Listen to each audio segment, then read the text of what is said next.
प्राप्त रूपी सेवेकरता घेतलेला अभंग आहे। महान भगवत भक्त देऊचे सुप्रसिद्ध साधू वैराग्याचे मूर्तिमंत पुतळे नवे नवे ज्यांनी चारी वेदाचं मंथन केलं।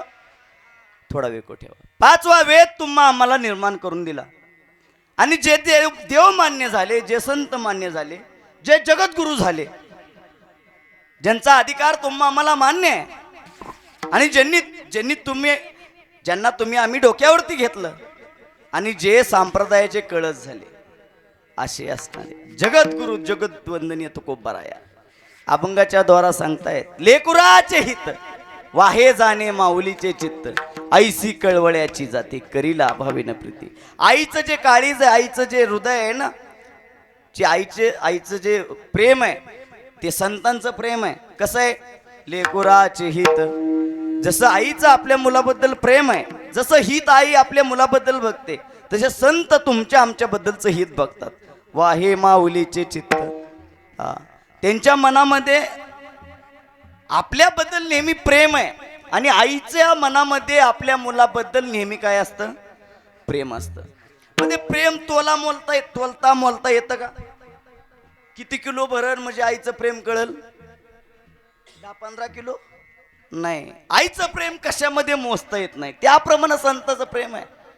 लेकुराचे हित वाहे जाणे माऊलीचे चित्त ऐसी कळवळ्याची जाती करीला भाविन प्रीती। कोणत्याही प्रकारचा लाभ मनामध्ये नाहीये। आज काही मला फायदा आहे तोटा आहे, आई आपल्या मुलावरती प्रेम करताना फायदा तोटा बघते का? आज एवढ्यात घेतलाय उद्या तेवढ्यात विकायचा आहे, बैल म्हणतोय मी, असा फायदा बघते काय? नाही। म्हणजे ऐसी कळवळ्याची जाती करीला भाविन प्रीती। आईच्या मनामध्ये कधी लाभ मनामध्ये ठेवत नाही। ऐसी कळवळ्याची जाती करीला भाविन प्रीती। माझी आई मला म्हणली मला कीर्तनाला यायचंय तुझ्या सकाळी। आईने नाही विचारलं तुला तिथं आल्यावर पाकिट किती दिशील? माझी आई आली बसली, पण आई मला म्हणली नाही निघताना मला तिथं आल्यावर पाकिट किती देशील? करीला भाविन प्रीती। पोटी भार वाहे त्याचे सर्वस्व हिस आहे। तुमचं आमचं जे वजन आहे जन्माला यायच्या आधीचं, ते पोटामध्ये वाहण्याचं काम जर कोणी केलंय तर ते आईने केलंय। महाराज म्हणतात असे संत आहेत आणि अशा संतावरती तुका म्हणे माझे तुम्हा संतांवर ओझे। असे जे संत आहेत जे आईचं प्रेम मुलावरती करतात, जसं आहे आईचं प्रेम मुलावरती जसं आहे तसं संतांचं प्रेम हे तुम्हा आम्हा जड जीवावरती आहे। तुम्हा आम्हा या आलेल्या लोकांवरती संतांचं प्रेम आहे। म्हणून तर महाराज म्हणले तुका म्हणे माझे तुम्हा संतांवर ओझे ऐसी कळवळ्याची जाती करीला भाविन प्रीती। विठाला विठाला विठाला विठाला विठाला। हा झाला अभंगाचा सरळ सरळ अर्थ। आता माझ्यापाशी राहिलाय फक्त 1 तास आणि 1 तासामध्ये तुम्हाला या ठिकाणी देहाचं महत्व आणि आईचं महत्व सगळ्या गोष्टी या ठिकाणी मांडायच्यात। पहिले तर ज्यांची चाल ऐकली, ज्यांची पंचपती ऐकली, अजून ज्यांना ऐकतात यांच्यासाठी एकदा जोरदार टाळ्या वाजवा। आणि आजचं निमित्तिक कीर्तन आहे आणि निमित्तिक कीर्तनामध्ये रामकाका निमित्ताच्या शिवाय बाहेर काय बोलायचं नाही असं मला वाटतं। जे निमित्त आहे ना त्याचं प्रारब्ध जे काही त्यांना साध्य करायचंय ते ह्या कीर्तनातून साध्य करण्यासाठी आपण बोललं पाहिजे। आणि आज जे कीर्तन आहे ते निमित्तिक कीर्तन आहे, वर्षश्राद्ध आहे आणि प्रथम पुण्यस्मरण आहे। ज्यांना गेल्या वर्षी याच दिवशी जाणं झालं त्या मालन बाबूराव राऊत यांना गेल्या वर्षी याच दिवशी या स्थितीला जाणं झालं। त्यांचे पती बाबूराव बबन राऊत, त्यांचा मुलगा मोठा अतुल बाबूराव राऊत, त्यांचा छोटा मुलगा आमचे मित्र अमोलदादा बाबूराव राऊत आणि त्यांना एक मुलगी आहे अर्चना संतोष गायकवाड। सुंदर असा परिवार आहे। आईंना महाग नातू आहेत, सुना आहेत, परिवार आहे अक्का, पण आई आपल्याला सोडून गेल्या। मी सांगू या देहाला आल्यानंतर रामकाका एक ना एक दिवस मी म्हणतो जन्मल्यानंतर 100 वर्ष पार करता येतील, पण 100च्या पुढे तरी जावं लागणार आहे। प्रत्येक देहाला जावं लागणार आहे। चिट्ठी ना कोई संदेश जाने ओ कौन सा देश जहाँ तुम चले गए। इस दिल पे लगा के ठेस, जाने वो कौन सा देश जहा तुम चले गए. प्रत्येकाला जावं लागतंय आणि साठी कोणी आलं नाही. येते नाही उरो आले अवतार, एरते पामर जीव किती. येते प्रत्येकाला जायचंय. जन्माले बाळ त्याची वाट पाहे काळ,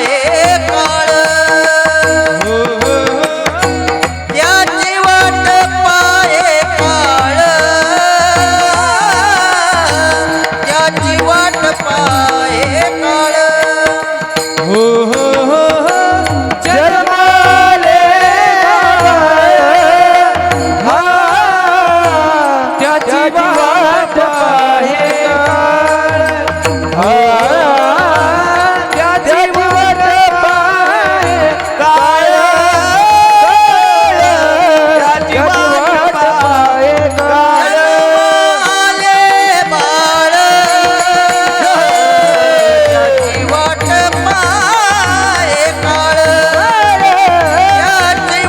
पाहे काळ, त्याची वाट पाहे काळ. जन्माले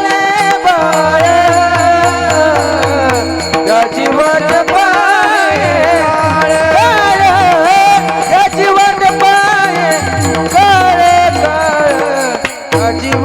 पाहे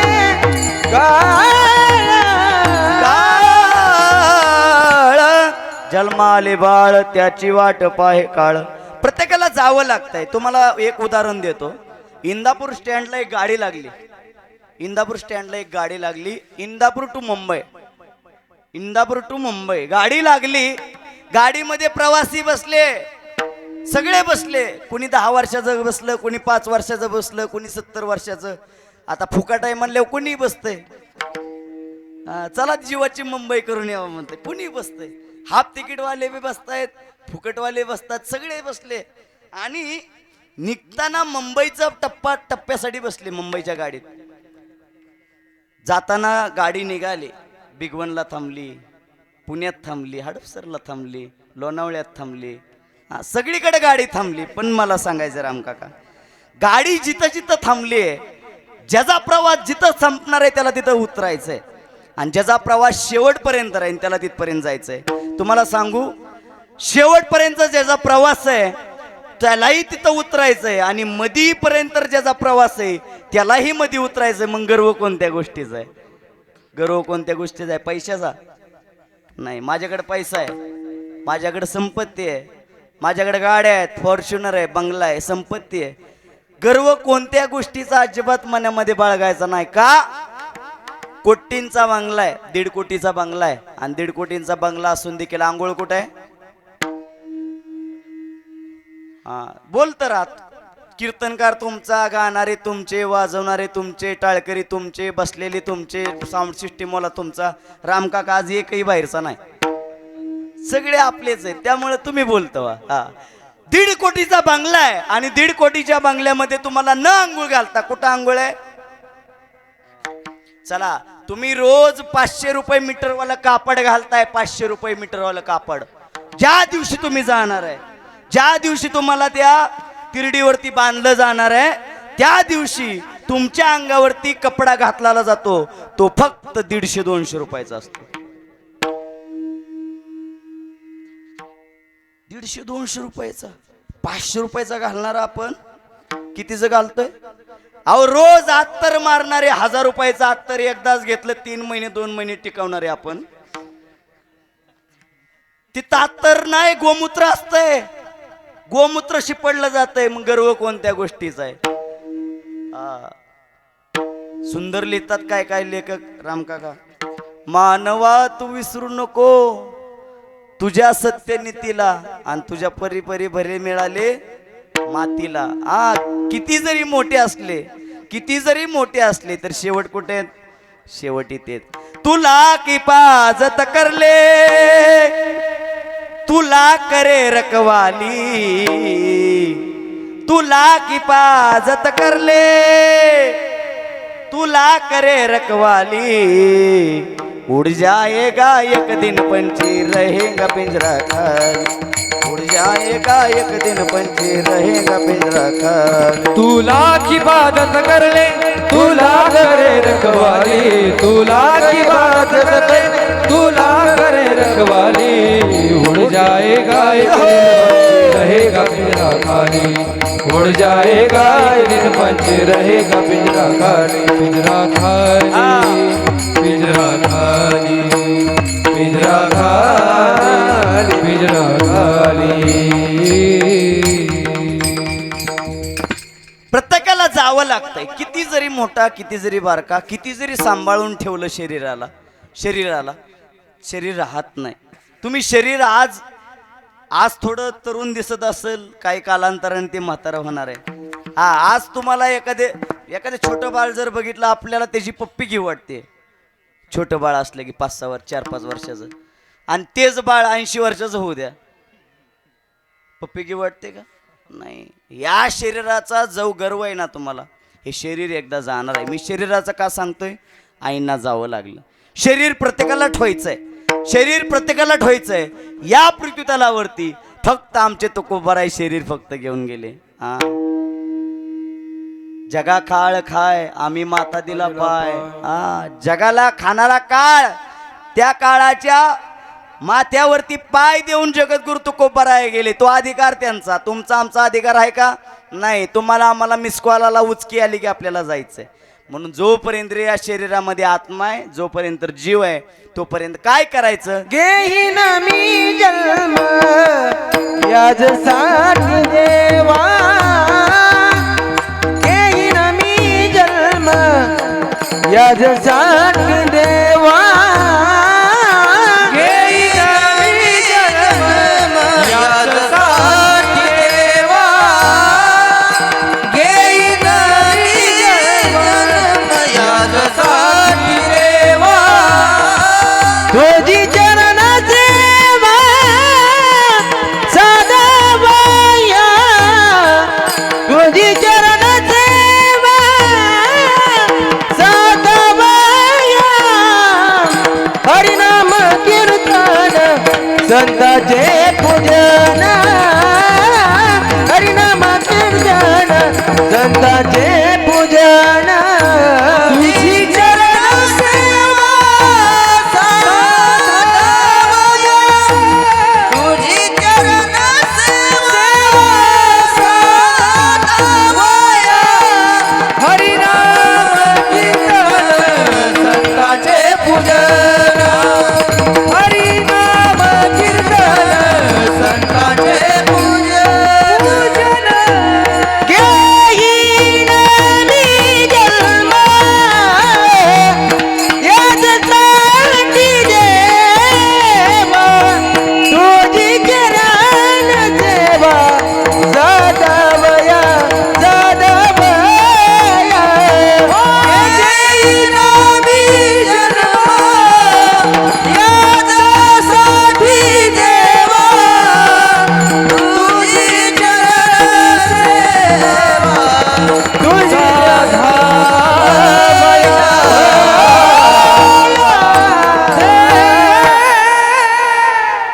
वा, टाळ्या एकदा. ऐकत आणायच्यात का? अजून जोरात. हा, वा. का वाजवा म्हटलं माहितीये राम काका? मी का वाजवा तेवढं एकदा क्लिअर करतो. हे जे बाजूला दिसत आहेत ना, तालुक्यातले, आणि आपल्याला बाहेरच्या आल्यानंतर गायल्यावर भारी भारी कानाला भारी वाटलं की आपण टाळ्या वाजवतो, पण आपला गायल्यावर नाही भारी वाटत. पण आपले बी त्यापेक्षा वडा चढ आहेत. अशा चाली महागमना येत नाहीत. अविनाश महाराज बंडगर, टाळ्या. ठाकरवाडी तुमच्या गावातला पोरगा आहे आणि आता आळंदीत आहे, 3ऱ्या वर्षाला आहे जोग महाराज शिक्षण संस्थेमध्ये. अलीकडल्या बाजूला ज्यांची उंची मोठी आहे आणि ज्यांचा आवाजही मोठा आहे, इंदापूर तालुक्याचं वैभव रत्न वारकरी संप्रदायातील ज्येष्ठ आमचे मार्गदर्शक आणि मित्र प्रसाद महाराज पाटील. एकदा जोरदार टाळ्या त्यांच्यासाठी सुद्धा. अलीकडल्या बाजूला आमचे पांडुरंग महाराज पवळ, आलेगाव, माडा आपल्या जवळच आहेत आणि माड्याचे आहेत ते. एवढा सुंदर आवाज आणि सेवा एवढी गोड आहे माणसाची, त्यांच्यासाठी सुद्धा एकदा जोरदार टाळ्या. अलीकडल्या बाजूला अमोलदादांच्या पाहुणेत त्या आणि आवर्जून माझ्या कीर्तनाला आल्या. तृप्ती महाराज जाधव त्यांच्यासाठी एकदा जोरदार टाळ्या. ज्यांनी पंचपदी केली. सुंदर आवाज आहे, सुंदर कीर्तन करतात. पण ह्या ठिकाणी सगळ्यालाच उभं राहता येत नाही, म्हणून कीर्तनकार एकच पाहिजे आणि बाकीचे गायला पाहिजे. पाठीमागं खुर्चीवरती ज्यांच्या पायाचं ऑपरेशन झालं तरी सुद्धा माझं कीर्तन जिथं असेल तिथं ते माझ्या कीर्तनाला असतात आणि कीर्तन झाल्यानंतर माझ्या उणीवा मला सांगतात बरं का. म्हणजे मिळता असला फक्त चल पुढं लय भारी झालं आज असे बात. हा, माझं कीर्तन झालं की माझी उणीव सांगणार तेवढा एकच आहे. एकदा जोरदार टाळ्या त्यांच्यासाठी सुद्धा. पलीकडल्या बाजूला विठ्ठल महाराज राखुंडे आलेगावचे युवा कीर्तनकार तालुक्यातील आपले वैभव रत्न. एकदा जोरदार टाळ्या त्यांच्यासाठी सुद्धा. हा, वा वा. आलेगाव आता इकडली सवय, आलेगाव जवळ जवळ आहे त्यांचं. असू द्या. इकडं खाली जर बघितलं संग्राम महाराज उमरे, वारकरी संप्रदायामध्ये 8-9 वर्षे पकवास घासला. आजही ते पकवास वाजवतात आणि पकवास एवढा गोड वाजवतात रामकाका. ऐकलं त्याला कळलं. आज तुम्ही मगाच्यापासून माझं तुमच्याकडे लक्ष आहे, तुम्ही संग्राम महाराजांनाच ऐकताय आणि संग्राम महाराज एवढा गोड पकवास वाजवतो. माणूस ज्याला कळला ना त्याला कळला. संग्राम महाराज आहेत, सुंदर पकवास वाजवतात. त्यांच्यासाठी एकदा जोरदार टाळ्या. आणि हे सगळे टाळकरी मंडळी सुंदर, सगळे चांगले आहेत आणि सगळे तालुक्यातले आहेत. म्हणून माझं असं, आणि तुम्ही म्हणसान महाराज पिपरीच आहे. पिपरी इथनं 2-3 किलोमीटर. महाराज तुमचा, गायक तुमचं, वादक तुमचं. आता तुम्ही म्हणसान उद्याचं कीर्तन कोणाला देऊ नका, आम्हीच आहे. म्हणजे आम्ही काय प्रचार प्रसार करायला नाही आलो, आमचीच ठेवा म्हणून. तुम्ही कुणाचीही ठेवा, तुम्ही कुणालाही बोलवा, पण प्राधान्य मात्र तालुक्यातल्या लोकांना द्या. विठ्ठल विठ्ठल विठ्ठल विठ्ठल विठ्ठल. असो माझा सांगण्याचा हेतू होता. हे शरीर आहे आणि हे शरीर जोपर्यंत आहे ना तोपर्यंत त्याचं सार्थकी करा, त्याचं सार्थक लावा. तुम्ही म्हणता महाराज मग करू काय, आम्ही काय करू? तुम्ही ज्या वेळेस आईच्या पोटामध्ये होता, आईच्या गर्भामध्ये होता, आईला ज्या वेळेस पोटातून बाहेर येताना देवाला एक वचन दिलं आणि देवाला वचन देऊन सांगितलं, हे देवा हे जे दुःख आहे ना एकदा या दुःखातून बाहेर काढ. लय दुःख इथं, तुम्हाला वाटतं इतकं सोपं आहे, बाहेरनं लय भारी दिसतं. एक वेळ करी या दुखावे गळे, एक वेळ करी या दुखावे गळे, एक वेळ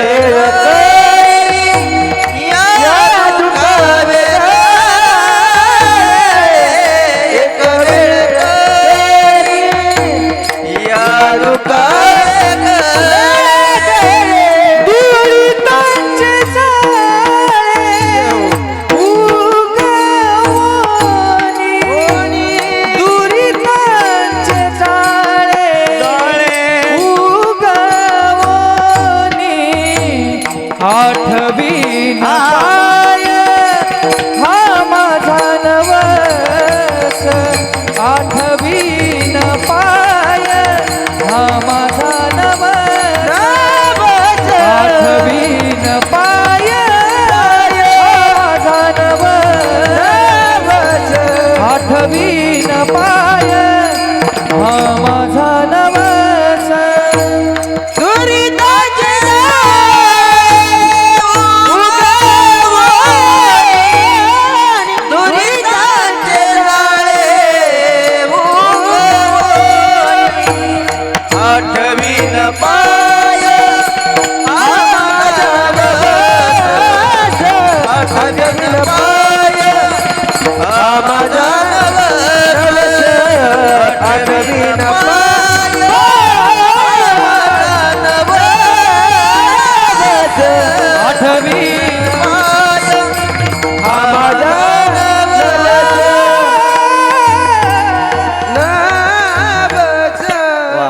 आठवी न पाय हा माझा नवस. हे देवा एकदा या पोटातून बाहेर काढ रे, एकदा या पोटातून बाहेर निघलो की तुझ्या सेवे वेगळं काय करणार नाही. काय करील? दिवस रात्र तुझं नाव घेईल. का घेईल? एकदा तू या पोटातून बाहेर काढ.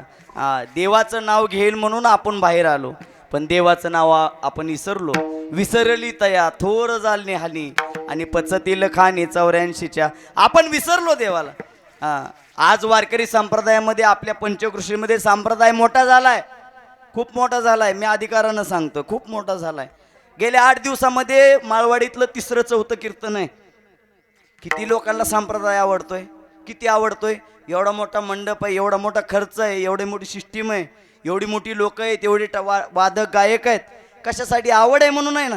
मग आपण जर लोकांना पटवून देतोय वारकरी संप्रदाय जर चांगला आहे आणि आपण जर अनुकरण वेगळं करतोय तर हे चुकीचं आहे. आपण अनुकरण आपल्यापासून सुरुवात लोक करतायत, आपल्याकडे बघून करतायत, तर लोकांनी तसं वागण्यासाठी आपण आधी चांगलं वागलं पाहिजे.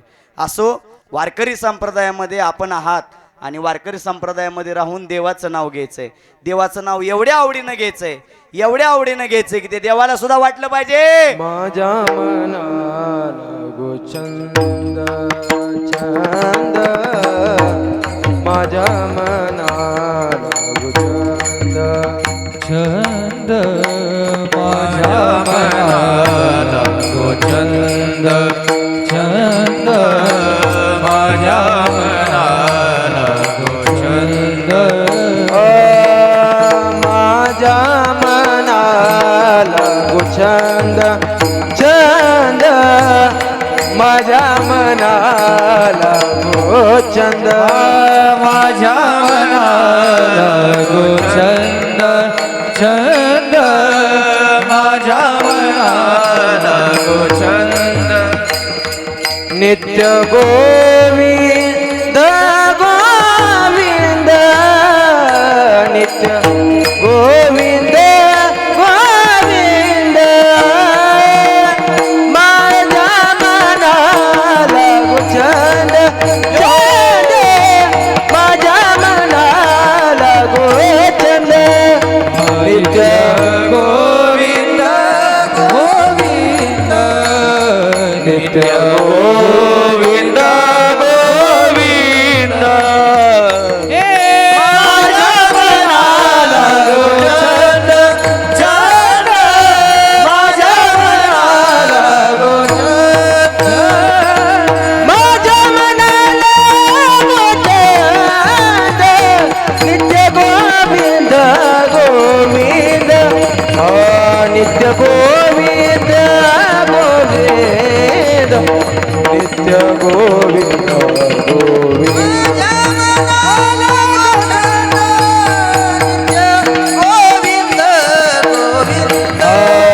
नित्य गोविंद गोविंद, नित्य गोविंद गोविंद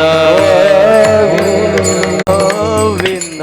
वा, माझ्या मनाला गोचंद. ए देवा, तुझं मला नामचिंतनाचं वेळ लागू दे. वेळ लागलं, वेळ लागलं, माझ्या तुकोबारायला वेळ लागलं.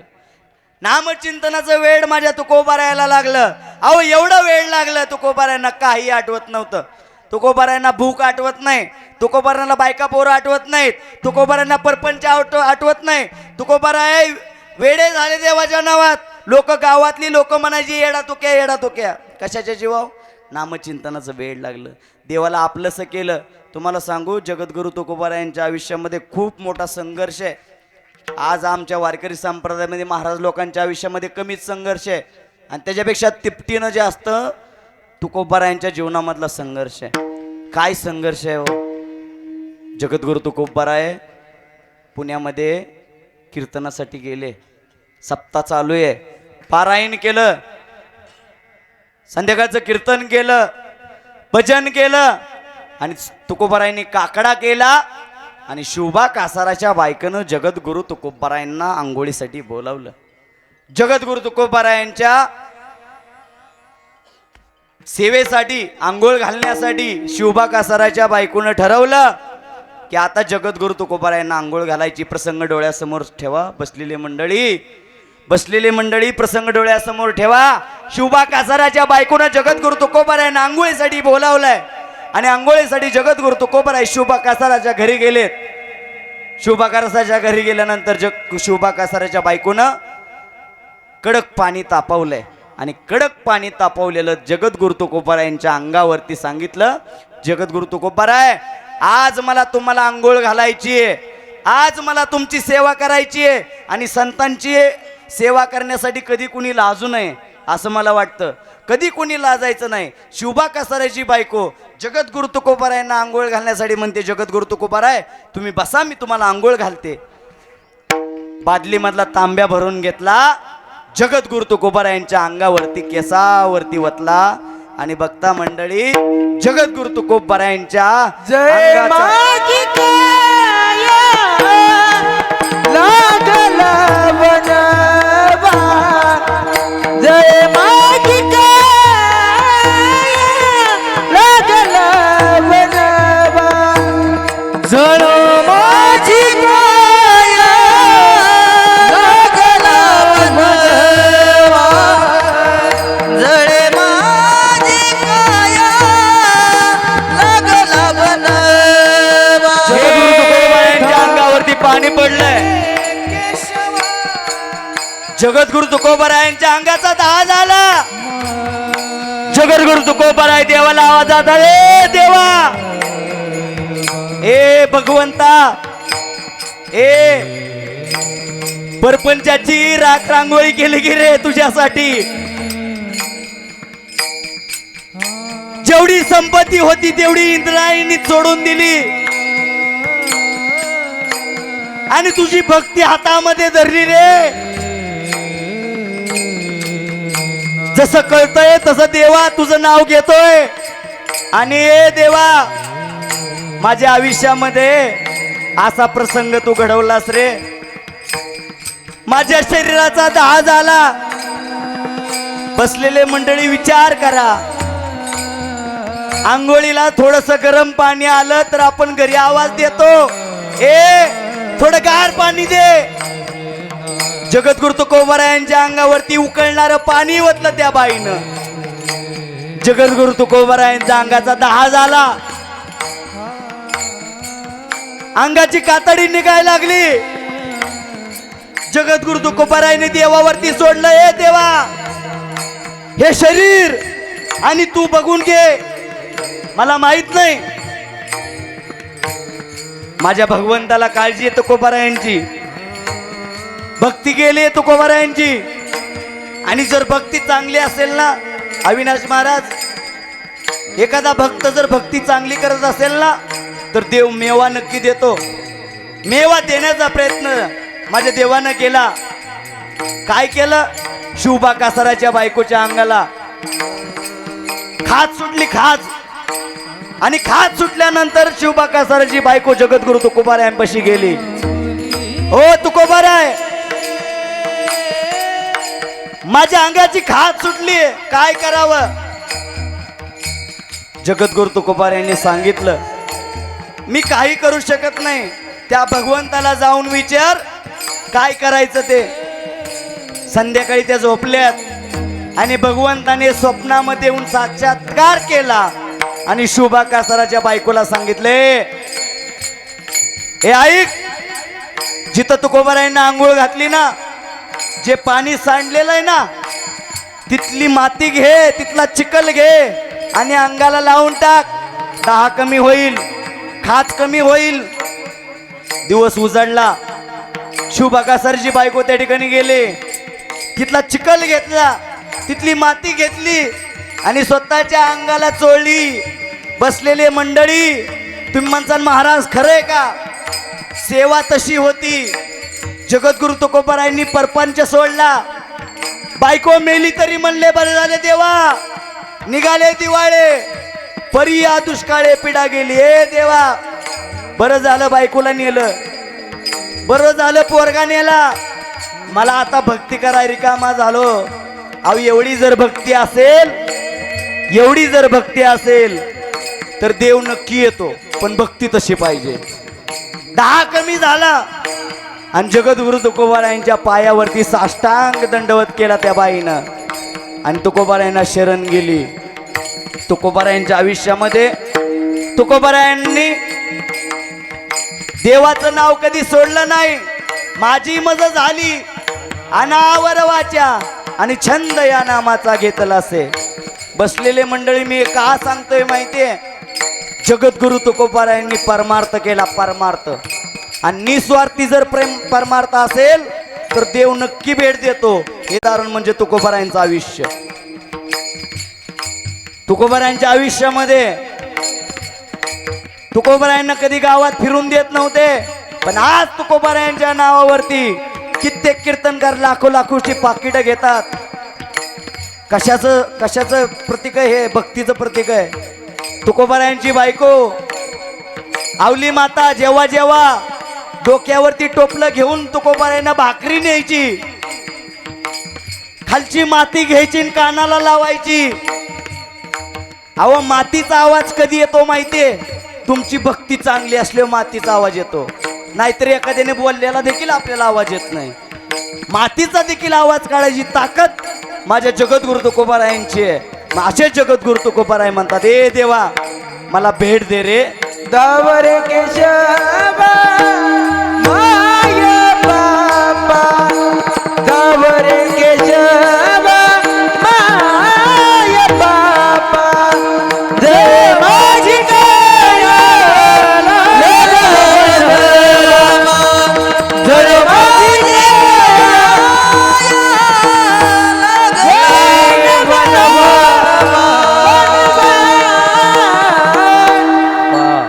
हा, ए देवा मला भेट दे. मी का सांगतोय अजूनही आहे का? आपण जन्माला आल्यानंतर देवाची भक्ती करणार म्हटलो होतो, पण भक्ती संतांनी देखील केली. संतांनी तुम्हा आम्हाला जड जीवाला उठवण्याचं काम केलं. उठा जागे व्हारे आता, स्मरण करा पंढरीनाथा, भावे चरणी ठेवा माता, आणि चुकवी व्यथा जन्माच्या. तुम्ही संत माय बाप कृपावंत, काय मी जन जड जीवा. जेवढं काय दिलंय ते संतांनी दिलंय. हा, पूर्वी बघा पोस्टमन होते, आता मोबाईल आले, आता मेसेज डायरेक्ट मोबाईलला येतात. पहिलं मेसेज पाठवायचं म्हणजे पोस्टमनला हुडकावं लागायचं. पोस्टमन पत्र घ्यायचे आणि पत्र घेऊन ज्या गावचं पत्र आहे, ज्या घरचं पत्र आहे तिथं नेऊन द्यायचे. मग देवाच्या मधला आणि आपल्या मधला जर पोस्टमनचं जर काम कोणी केलंय तर ते संतांनी केलंय. तुम्हा आम्हाला या ठिकाणी काय आणून दिलाय? मेसेज. आता जाग व्हा, नाहीतर काय होईल? काळाची एवढी पडेल बा जेव्हा आणि सोडविना तेव्हा माय बाप, नाशिवंत देह जाणार सकळ, आयुष्य खातो काळ सावधान. कुणी लिहिलाय मेसेज? तुकोबारायांनी लिहिलाय, ज्ञानोबारायांनी लिहिलाय, संतांनी लिहिलाय. दुसरी एक गोष्ट लक्षात घ्या, मी परमार्थ का सांगतोय? परमार्थ एवढं सुख कशात नाही. परमार्थ महाधन, जोडी देवाचे चरण. म्हणून अशा भगवंताच्या ठिकाणी आपण आपलं आयुष्य अर्पण केलं पाहिजे. पण आपण वेगळीकडे गेलो, ताप टाक, आपण वेगळीकडे गेलो. कुठे गेलो? क्या किया क्या किया क्या किया रे, क्या किया क्या किया क्या किया रे, जिसे पाना था उसको तो खो दिया, जिसे पाना था उसको तो खो दिया. क्या किया क्या किया क्या किया रे, क्या किया क्या किया क्या किया रे, जिसे पाना था उसको ही खो दिया रे, जिसे पाना था उसको ही खो दिया.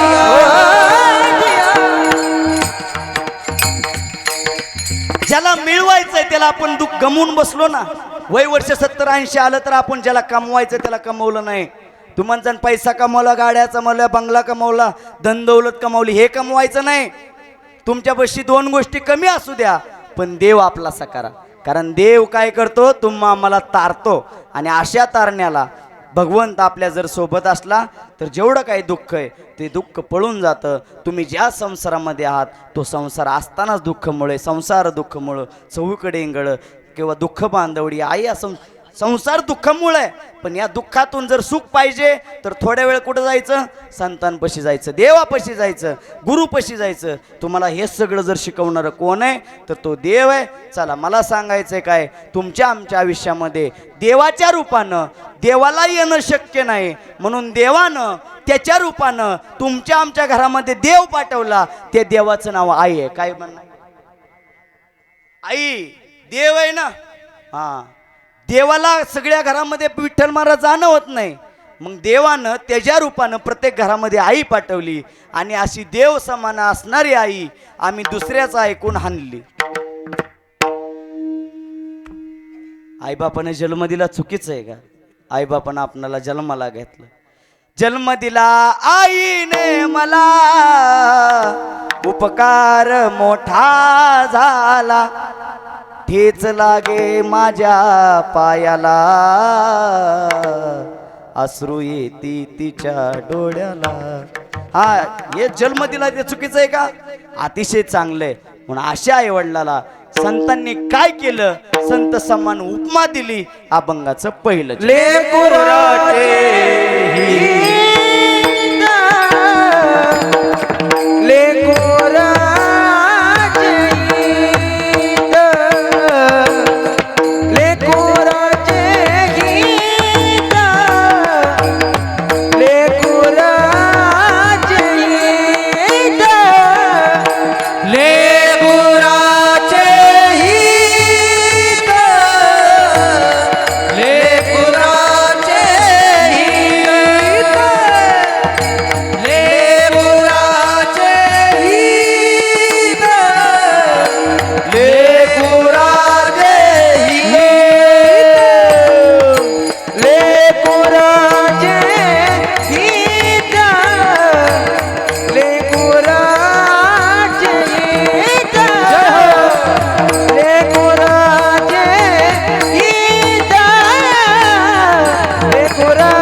लेकुराचे हित जाणे माऊलीचे चित्त, ऐसी कळवळ्याची जाती करीला भाविन प्रीती. 16व्या शतकात एक आई होऊन गेली बसलेली मंडळी. 16व्या शतकात आई झाली एक आई. गडाचे दरवाजे बंद झाले आणि गडाचे दरवाजे 6 वाजता बंद झाले. आई दारापाशी आली आणि त्या दरवाजा उघडण्याला म्हणाला, ए दार उघडा, मला खाली उतरायचंय. त्यांनी सांगितलं, आदेश आहे, जोपर्यंत उद्याचा सूर्य उगवत नाही तोपर्यंत दारं उघडली जाणार नाही. दारं उघडणार नाही म्हणले. अहो आईचं काळीज आहे. आई रडायला लागली, पडायला लागली. शेवट आई म्हणाली, काय पाहिजे ते घ्या पण माझ्यासाठी दारं उघडा. शेवट पहारेकडी प्रामाणिक तेव्हाचे मावळे होते, ते मावळ्यांनी सांगितलं दार उघडलं जाणार नाही, काही करा, दार उघडणार नाही. अहो आईचं काळीज आहे, कसं लांब बसेल, कसं तिथं राहील. हिरोजी इंदोलकर नाव आहे त्यांचं, ज्यांनी रायगड बांधलाय बसलेले मंडळी. हिरोजी इंदोलकर, सेवेचे ठाई तत्पर हिरोजी इंदोलकर, ज्यांनी रायगड बांधलाय. आणि असे रायगडावरती असणारे बांधकर ज्यांनी रायगड बांधला, त्या बांधलेल्या रायगडावरून त्यांचं म्हणणं होतं, या रायगडाच्या तटबंदा एवढ्या मजबूत आहेत, एकही गनीम वरती येऊ शकत नाही, एकही औरंगजेबाची फौज वरती येऊ शकत नाही. पण तुम्हाला सांगतो, या जगाच्या पाठीवरती रायगडावरून जर कडावरून खाली कोण उतरला असेल तर ती आई उतरली. हिरकणी नंतर झाली, पण या आधी ती कोणाची आहे? एका बाळाची आई होती. मग तुम्हाला सांगू, त्या कडावरून अंगाची दाही होईपर्यंत, अंगाचं कातड निघेपर्यंत रक्तबंबाळ झाली आई. आई रक्तबंबाळ झाली आणि जाऊन बघते तर काय, आपल्या घरामध्ये एक लहानसं गोंडस पोरग रडतंय. आणि गेल्यानंतर पहिलं त्या बाळाला घेतलं. मातेची या चित्ती अवघे बालकाची व्याप्ती, देह विसरी आपुला जवळी घेता शीन गेला. दावी प्रेम भाते आणि अंगावरती चढते, तुका संता पुढेल पायी झोंबे लाडे कोडे, देह विसरी आपुला जवळी घेता शीन गेला. सगळं सगळ्याचं पाठ आहे, पण वेळेमुळं मी थोडं शांत आहे, असू द्या. म्हणजे आईचं काळीज आहे आणि ती हिरकणी झाली. दुसऱ्या दिवशी हा प्रकार तुकोबार आहे, हा प्रकार शिवाजी महाराजांना कळाला आणि महाराजांनी दुसऱ्या दिवशी गडावरती हिरकणीला बोलवलं आणि साडी चोळी देऊन त्या कडाला नाव दिलं, म्हणजे हिरकणी बुरुज. आजही आपण गेला तर त्या हिरकणीच्या नावानं गाव आहे आणि हिरकणीच्या नावानं बुरुज आहे. म्हणून मला सांगायचंय, आईचं काळीज हे जगाच्या पाठीवरती सगळ्यात मोठं आहे. म्हणूनच काय की तुकोबारायांना, जगद्गुरु तुकोबारायांना संतांचं काळीज आईसारखं आहे असं म्हणायचं असेल, म्हणून अभंगाच्या पहिल्या चरणात म्हटले, लेकुराचे हित जाणे माऊलीचे चित्त, ऐसी कळवळ्याची जाती करीला भाविन प्रीती. आईचं काळीज कसं आहे, कसं आहे तुम्हाला सांगू. सुसाट पाऊस पडतोय, वारा जोराचा सुटलाय वारा, आणि एक फोर व्हीलर निघाली आहे, घाटामध्ये फोर व्हीलर आहे, जोरात पाऊस पडतोय, धो चित्र डोळ्यासमोर आणा, वारा जोराचा सुटलाय, गाडी 70-80च्या स्पीड नाही, पाऊस जोराचा आहे, अख्ख्या रोडवरती गाडी एकच आहे, काही मागे पुढे नाहीये, गाडीचं स्पीड वाढतंय. त्यांची शेजारी बसलेली बायको सांगते, ओ गाडी हळून चालवा, ओ गाडी हळून चालवा. पण करायचं काय, पाऊस जोरात पडतोय, स्पीड वाढतंय, स्पीड वाढतंय, स्पीड वाढतंय. अचानक गाडी अचानक पुढून काही आलेलं समजलं नाही आणि गाडी दरीत जाऊन कोसळली. चित्र डोळ्यासमोर आणा, गाडी दरीत जाऊन कोसळली. 200-250 फूट गाडी दरीत पडली. बसलेले मंडळी, 200-250 फूट गाडी दरीमध्ये पडली आणि एक गाडी मागून आली. 15-20 मिनिटांनी एक गाडी मागून आली. गाडीला एक बाई आडवी गेली. बाई आडवी गेल्यानंतर त्या बाईनं गाडी थांबवली. ओ थांबा थांबा.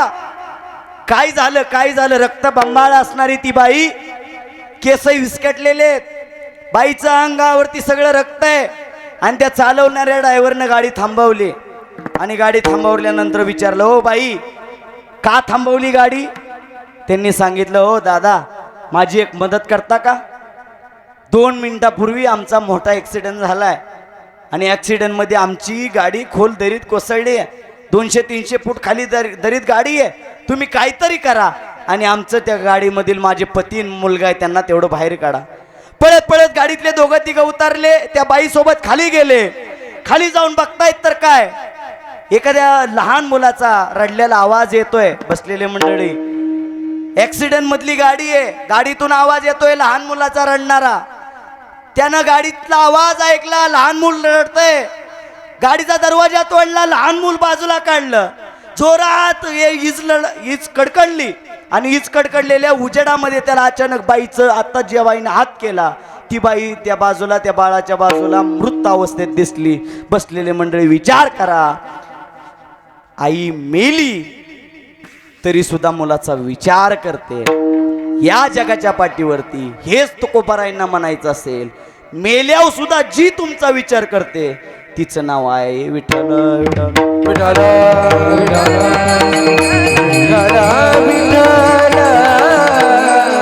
या जगाच्या पाठीवर लय पात्र आहेत. आई काय काय आहे, आई कुणाची बहीण आहे, आई कुणाची मुलगी आहे, आई कुणाची मावशी आहे, आई कुणाची आत्या आहे, आई कुणाची आजी आहे. आईने एवढे कॅरेक्टर निभावले ना. एखादा पिक्चर असेल, आपण डबल रोल म्हणल्यानंतर हाऊसफुल करतो पिक्चर. आई किती कॅरेक्टर करते, इतके कॅरेक्टर. कुणाची आई आहे, कुणाची मावशी आहे, कुणाची आत्या आहे, कुणाची काकू आहे. एवढे कॅरेक्टर आई तुमच्या आमच्या आयुष्यामध्ये निभावते.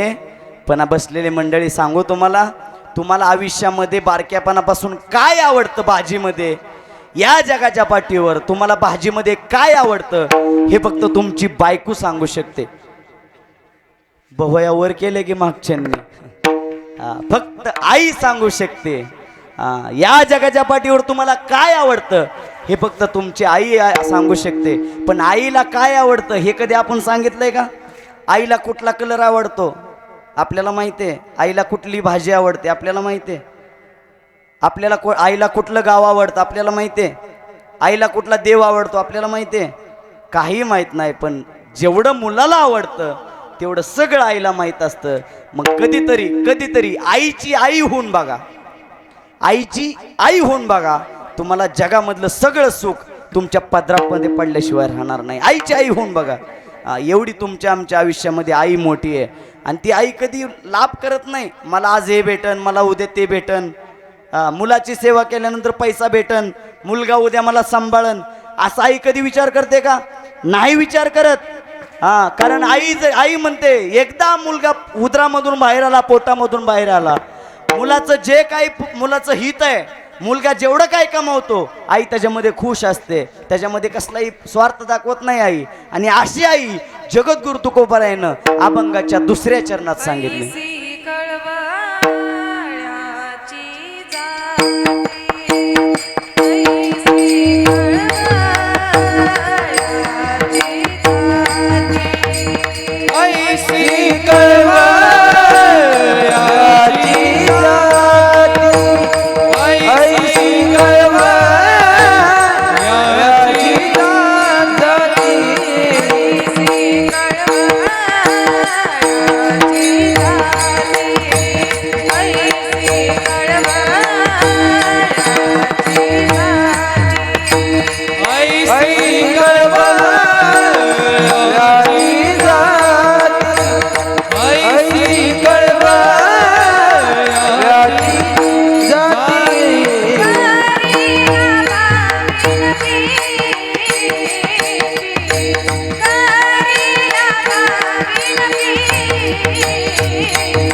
ऐसी कळवळ्याची जाती करीला भाविन प्रीती. आई कधी आपल्या मुलामध्ये जेवढा काही पैसा आहे, जेवढी काही प्रॉपर्टी आहे, त्याच्यामध्ये आई कधी आपला स्वार्थ दाखवत नाही, कधी आपला हिस्सा दाखवत नाही. जेवढं काय आहे ते मुलाच्या हातामध्ये देऊन रिकामी होते. अशी आई या ठिकाणी मी तुम्हाला गेले कित्येक वेळ झालं सांगतोय. एकदा मोठ्या प्रेमानं, एकदा ज्या देवानं तुम्हाला हा देह दिला, हा देह जिथं हात दिले, पाय दिले, डोळे दिले, नाक दिले, तोंड दिलं, जिथं ते देवानं दिलं ते देवाचं एकदा मोठ्या प्रेमानं भजन हात वरती करा. विठोबा ये विठोबा रघुमा, विठोबा रघुमा, विठोबा रघुमा. हा, त्या देवाला देखील वाटलं पाहिजे विठोबा रघुमा,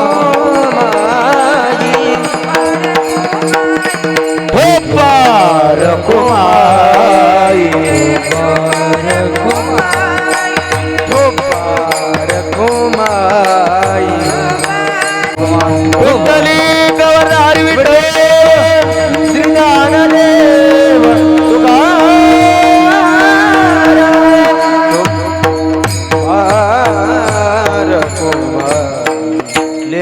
विठ्ठलाचे हित जाणे माऊलीचे चित्त ऐसी कळवळ्याची जाती करेला विन प्रीती. गेली 1-1.5 तास झालं तुम्ही मला या ठिकाणी ऐकताय. आईंना जाऊन 1 वर्ष झालं. राऊत परिवारावरती एक दुःखाचा डोंगर या ठिकाणी गेले 1 वर्षापासून आहे. आणि तुम्हाला खरं सांगू राम काका, इथं कीर्तन आहे म्हटल्यापासून मला गेले 2-3 दिवस झालं फोन येत आहेत, महाराज कीर्तन घासून झालं पाहिजे. मला गेली 2-3 दिवस झालं. आता मी तुमच्या इथलाच आहे. महाराज कीर्तन घासून झालं पाहिजे. वर्षश्राद्धाचं कीर्तन आहे आणि राऊत परिवारावरती दुःखाचा डोंगर आहे. मी हसू शकतो, मी बोलूही शकतो आणि मी रडवू शकतो. पुढल्या 15 मिनिटामध्ये मी रडवू शकतो, कसंही करू शकतो. पण तुम्हाला सांगू, हे दुःख आहे आणि हे दुःख न भरून येणे इतकं आहे. आज मावळलेला सूर्य उद्या तुम्हाला दिसतोच की, पण एकदा माती आड गेलेली आई तुम्हाला कधी दिसणारच नाही दिसणार. सगळं काही दिसतं. मी माझ्या कीर्तनांमध्ये सांगत असतो, बसलेले मंडळी, पुण्याला गेला ना, पुण्याच्या तुळशी बागेत सगळं भेटेल.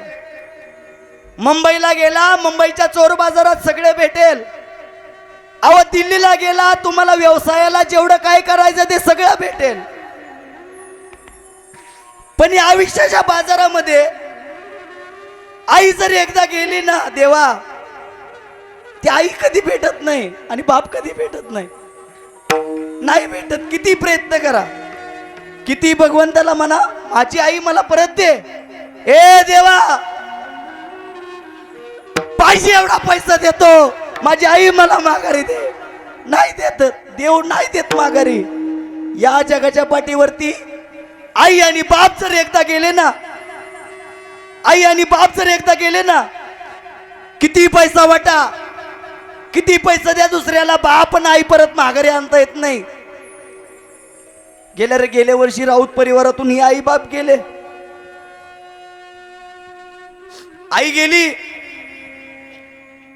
2-3 महिने आजारी होते त्या.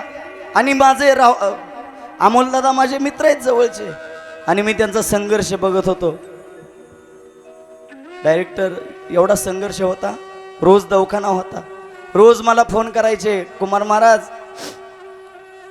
आज मी आईला इकडे घेऊन चाललोय, आज हा उपचार झालाय, उद्या तो उपचार चाललाय. रोज बोलणं व्हायचं. पण तुम्हाला सांगू, ते देवाच्या मनात नव्हतं आणि त्या देवानं त्या आईला घेऊन जायचं ठरवलं. 2 मुलं आहेत, 1 मुलगी आहे, आणि आपलं सौभाग्याचं लेणं मागं ठेवून गेले. अमोल दादा, अतुल दादा, एवढी मुलं छान आहेत, एवढा स्वभाव छान आहे. आज एवढा जो परिवार जोडलेला दिसतोय, मागं बघितलं तर नजर गेली तर माणसं उभी आहेत. कशाच्या जीवावरती आहे? या आईच्या पोटी जन्म घेतलेली 2 मुलं, पण त्या मुलांच्या आयुष्यामधून आई गेली आहे. अहो किती किती किती दुःख असावं, किती दुःख असावं. माझं देवाला सांगणं, हे देवा, जर का आईच्या रूपानं देव असेल घरामध्ये तर का घेऊन जातो? नको घेऊन जाऊ, माघारी आहे असं ठेव. कारण आमच्या देवाऱ्यामध्ये देव असतोच की, आमच्या देवाऱ्यामध्ये देव असतोच की. तो देवारातला देव आमच्या घरामध्ये कायमस्वरूपी ठेव. देवाला कधी कधी म्हणा. गेल्या 1.5 महिन्यापूर्वी सत्य घटना सांगील नारदाच्या गादीवरती. आणि मी पत्रकारमध्ये, मला तालुक्यातली बरेच जण ओळखतात. माझा पेशा 2, कीर्तनकार बिन पत्रकार बिन. गेल्या 2 महिन्यापूर्वी पंढरपूर या शहरामध्ये 65 एकर जमीन आहे वारकऱ्यांसाठी तात्या. आणि 65 एकरावरती आपल्या शेजारी तालुका असणारा माढा तालुका आहे. आणि माढा तालुक्यामधले 25 एकर बागायतदार असणारा माणूस, 85 वर्षाचा माणूस त्या ठिकाणी भीक मागतोय. मी ती पोस्ट बघितली. परत मी त्या कीर्तनामध्ये बोलल्यानंतर सुनील महाराज ती पोस्ट डिलीट केली त्यांनी आणि त्या बापाला घरी घेऊन आले. माझ्या कीर्तनामधून मला रुपया नाही भेटला तर चालेल, पण माझ्या कीर्तनामुळे तो बाप माघारी नाही आला. मला एवढं भेटलं तरी बस. माझं कीर्तन झालं, माझं कीर्तन झालं, माझं प्रत्येक कीर्तन लाईव्ह असतं आणि माझं लाईव्ह कीर्तन तिथपर्यंत पोचलं. आडेगावचे मी गावही सांगतो, आडेगाव गाव आहे माढा तालुक्यामध्ये. 25 एकर रान आहे त्या माणसांना, 2 पोरं आहे ती. 85 वर्षाचा बाप 65 एकरामध्ये भीक मागत होता. एक रील आली आणि त्या रीलवरती मी फोन केला. फोन केल्यानंतर ती परिस्थिती खरी होती आणि मी ती कीर्तनामध्ये बोलून टाकली. माझे कीर्तन करमाळ्या साईडला होतं, मी कीर्तनामध्ये बोललो आणि त्यांच्यापर्यंत ती रील पोचली. आणि ती रील बघितल्यानंतर ती परत त्यांनी पंढरपूरवाल्यांनी टाकलेली रील त्यांना डिलीट करायला लावली. पण तो बाप घरी गेला. मला आयुष्यामध्ये कीर्तनांचं काय, कीर्तन आज आले नाही आले उद्या चलतील, पण त्या बापाला घर भेटलं. 85 वर्षाच्या बापाला घर भेटलं. तुम्हाला सांगू, बाप जेवढं काय करतो, आई जेवढं काय करते, पोरासाठी नाही पुरींसाठीच करते ना. ते आईचं जे काळीज आहे ते संतांनी तर सांगितलं, आम्ही सांगतोय. अहो काय काय लेखक तर भारी लिहितात. जेवढी काय आई आहे ना, जेवढी काय आई आहे, तुम्हाला आई सोडून या गेली आई आम्हाले कराना, सोडून या गेली आई आम्हाले कराना, आई आई आई आता मनोमी कुणाला आई आई आई आता मनोमी कुणाला. आई तू आमच्यासाठी कष्ट केले फार, सोडून गेला तुम्ही सारा परिवार, सोडून गेली आई.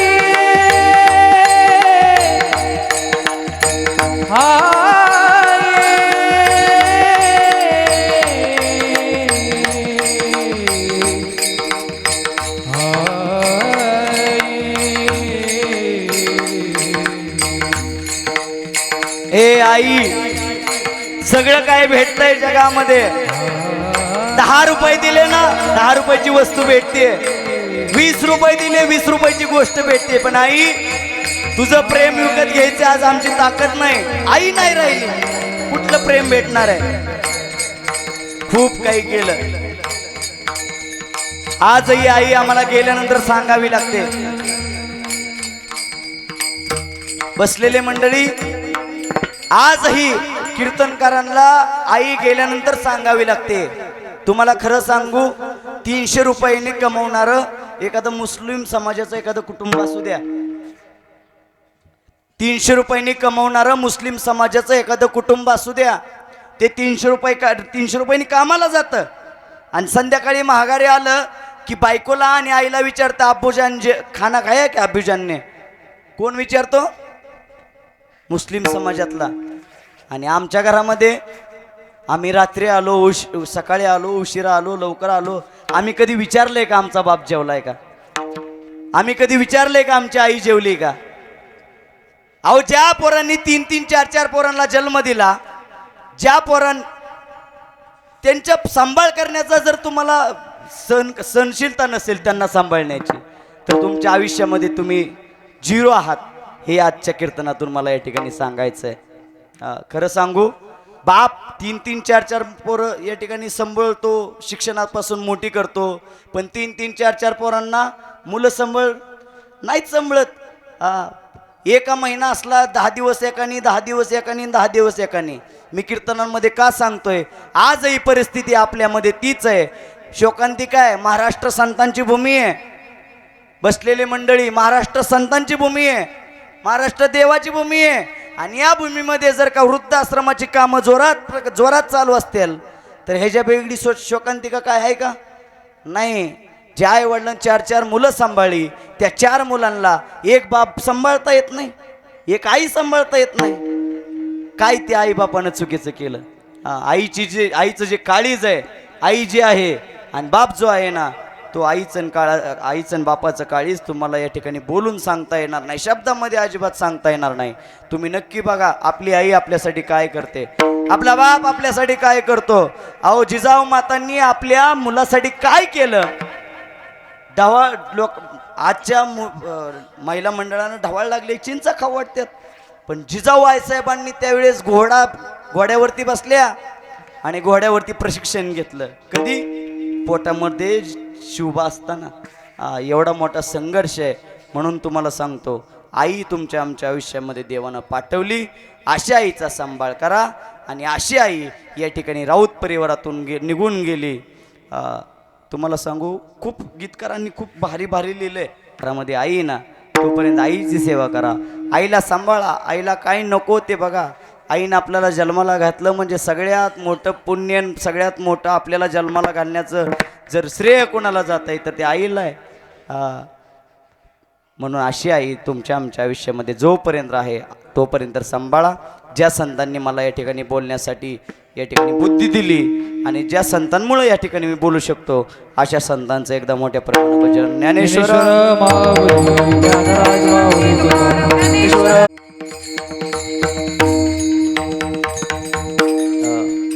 म्हणून या आजच्या या माझ्या कीर्तनासाठी आपल्या तालुक्यातलेच सगळे मोठे मोठे विद्वान आणि गेल्या काही दिवसांमध्ये सगळ्यांनी ही कला आत्मसात केली असे सगळेजण माझ्या कीर्तनासाठी आले. पुन्हा एकदा सगळे आलेत म्हणून उल्लेख करून देतो. पलीकडल्या माईकवरती अविनाश महाराज बंडगर आहेत. महाराजांना कोटी कोटी धन्यवाद. सुंदर असं गायन तुम्ही किती वेळ झाला ऐकतायत. महाराज याच गावचे आहेत. महाराजांसाठी एकदा पुन्हा एकदा मी आवर्जून सांगतो, जोरदार टाळ्या. आणि वारकरी संप्रदायामध्ये आम्हाला असं वाटत नाही की आमचा जय जयकार व्हावा, आम्हालाच तारका भेटावा, असं नाही. ही जुन्या पिढीने वारकरी संप्रदाय टिकून ठेवला, म्हणून त्यांच्यासाठी एकदा जोरदार टाळ्या. इंदापूर तालुक्यामध्ये वारकरी संप्रदाय हे मोठा होत चाललाय. याचं एक कारण आहे म्हणजे ही ज्येष्ठ मंडळी, धोत्रवाली, पायजमेवाली, टोपीवाली ही मंडळी, यांच्यामुळे परमार्थ आहे. पलीकडल्या बाजूला विठ्ठल महाराज राखोंडे कांदलगावचे सुंदर कीर्तन करतात, त्यांना देखील धन्यवाद. या बाजूला आमचे प्रसाद दादा पाटील आहेत, सुंदर आवाज आहे, गोड असं गायन करतात, ते सुद्धा तालुक्यातले आहेत, कालठण नंबर 1चे आहेत. या बाजूला आमचे पांडुरंग महाराज पवळ आहेत, या बाजूला तृप्ती महाराज जाधव आहेत आणि खाली बसलेले आमचे सुनील महाराज जगताप आहेत. या बाजूला मृदुंग महामेरू मृदुंग सेवक आमचे असणारे संग्राम महाराज उमरे आहेत. आणि सगळ्यात महत्त्वाचं बसलेले मंडळी तुम्हाला सांगतो, मी कीर्तन इथं करतोय, पण मी कीर्तन कोणामुळे करतो, मी माळ कोणामुळे घातली, माझी आई इथे आहे, पण त्या बाजूला जर बघताय तुम्ही तर विना घेतलेले माझे आजोबा आहेत. नातवानं कीर्तन करावं आणि आजोबानं विना घ्यावा, ह्याच्या व्यक्त पुण्य वारकरी संप्रदायामध्ये मला भेटलं नाही. आजोबा आजही तालुक्यामध्ये जिल्ह्यामध्ये कुठे कुणाचाही घरी कार्यक्रम असला की विना घ्यायला जातात आणि कधी मागत नाहीत. मी आधीच सांगून केलं, कुणालाही काही मागत जाऊ नका, कारण मी आहे. आणि मला हा आनंद एवढा मोठा वाटतो का नाही प्रसाद दादा, की मी इथं कीर्तन करत असलो माझा आजोबा जर विना घेऊन उभे असले ना, माझं काळीज असं भरून येतं आणि मला ह्याच्यापेक्षा सुख कशात वाटत नाही. हा बाकी कमवू नाही कमवू घरात बसू बाकी वेगळा भाग आहे, पण ह्याच्या इतकं कमवणे इतकं वेगळं काय आहे का. नातू कीर्तन करतोय ना आजोबा विना घेतोय आणि आई कीर्तनाला पुढे बसली, ह्याच्या इतकं सुख कशात आहे का. म्हणजे हे सुख तुम्हाला नाही भेटणार, माझ्या आयुष्यामध्ये भेटलं मला. चला असो. म्हणून आणि महाराष्ट्रामधून मला आता भरपूर ठिकाणी मला ज्यांनी पोचवलं, प्रत्येक तालुक्यामध्ये मी पोचलो, प्रत्येक जिल्ह्यामध्ये मी पोचलो, त्याचं एकमेव कारण म्हणजे पाठीमागं शूटिंग लावून जे उभे आहेत ते आमचे सहदेव दादांनी राम काका माझे एवढे रील टाकलेत, एवढं मला यूट्यूब फेसबुकला इंस्टाला सगळीकडे मी व्हायरल आहे. आणि मला गेल्या 8 दिवसापूर्वी नाशिकमधून फोन आला,